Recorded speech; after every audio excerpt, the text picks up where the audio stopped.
We want to bring into this conversation Transportation Secretary Pete Buttigieg, who we should say is speaking in your personal capacity here this evening. Thanks so much for being with us. Thanks for having me on. Yeah. I want to start with a question about the speech you gave last night, because it's the Republican Party that for so long has sought to define what family values are.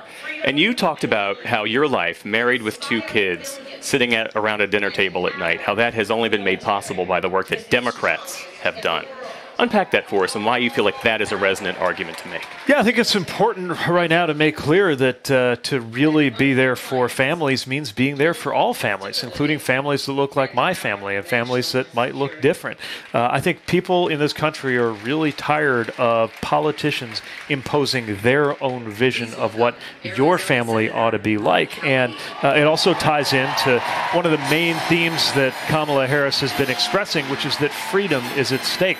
That includes freedoms like the freedom to marry the person that you love. The Democratic Party is strongly for that. Most Americans are for that, Democrat, Independent, Republican. Unfortunately, today's Republican politicians are not. It's just one example of the choice that's in front of America right now. You also mentioned last night a line that got quite a response here in the room. You said, "I'm Pete Buttigieg. You might recognize me from Fox News."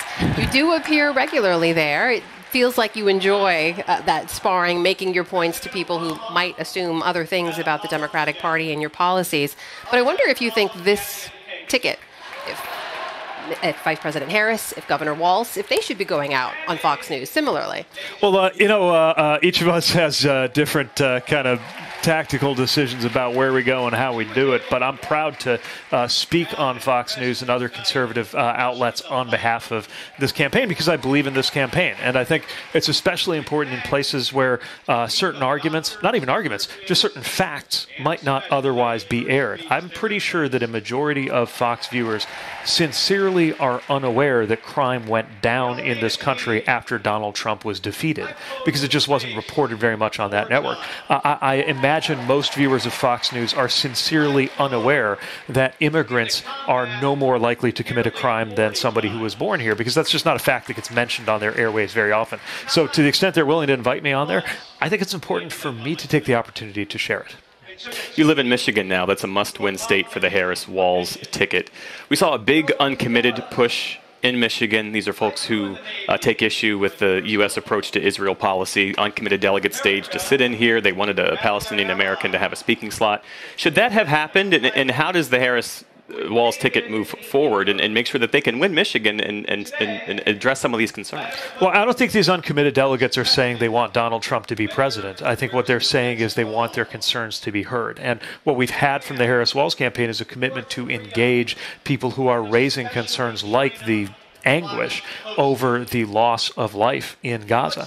We have in Kamala Harris somebody who has spoken to the complexity of this issue, has been one of the first to speak about the need for a just ceasefire and a peace that also brings hostages home, to speak to the catastrophe of what is happening in Gaza without saying anything that could be taken to be making an excuse for Hamas. Likewise, she has spoken about our relationship with Israel, about Israel's right to look after its legitimate security interests, without making excuses for every decision of the Netanyahu government. I think that's exactly the kind of adult, complex approach that stands in contrast to the Trump-Vance approach on this issue. Should the American people expect that a Harris administration would be a continuation of the Biden presidency in many ways? What areas do you think there might be some daylight? Well, I think the job growth will continue. I think the seriousness about climate action will continue, as we just saw in incredibly moving and powerful terms.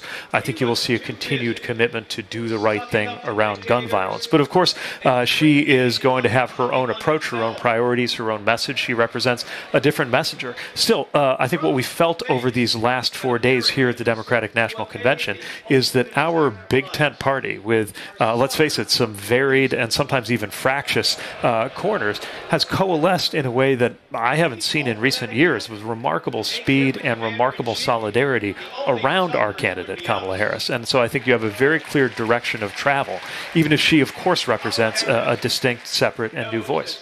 We also have in this race a new contour we haven't had for several cycles, which is both J.D. Vance and Tim Walz are military veterans. And you yourself are a military veteran. I just wonder how you think that changes the conversation or the race at all ahead. Both of them are military veterans. Only one of them disparaged the service of another veteran. So there's a pretty big difference in how each of them talks about military service. I do think that Tim Walz' 24 years of service as a guardsman, and in particular as a non-commissioned officer, is important. For those who aren't too familiar with the structure of the military, usually when you have people get to high positions in politics, often they come by way of having been an officer. But Tim Walz was a senior non-commissioned officer. That means as a sergeant and as a command sergeant major ultimately in the Guard, he was responsible for that day-to-day mentorship of troops in a job that I think in many ways resonates with what it's like to be a football coach or what it's like to be a teacher. In each of those jobs, it's not about you. And I think that's the spirit he's brought to being governor and the spirit he seeks to bring to the vice presidency. You ran for president in 2020 against Kamala Harris and many other Democrats. One would imagine you didn't think she was the right person for the job at the time. Why is she the right person for the job now? Well, she's demonstrated both as vice president and as leader of our party, her capacity to bring people together, which is so important right now.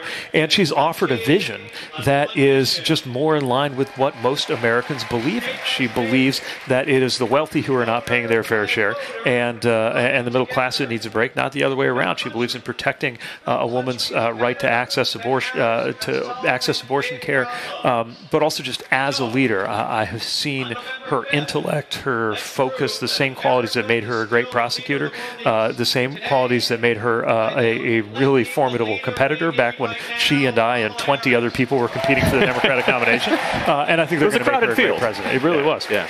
Before we let you go, can I just ask, I think your twins are now 3 years old. Is that right? Yeah. How are you handling the three-nager year? It's been intense. We love them. It's the best, hardest thing ever.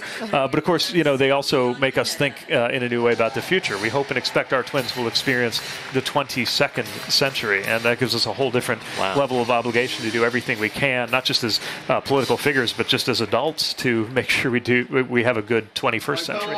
Former Mayor of South Bend, Indiana, Secretary of Transportation. We'll do it together. In his personal capacity. Pete Buttigieg. Thanks very much. Thank you. Thanks for being with us. Thank you, sir.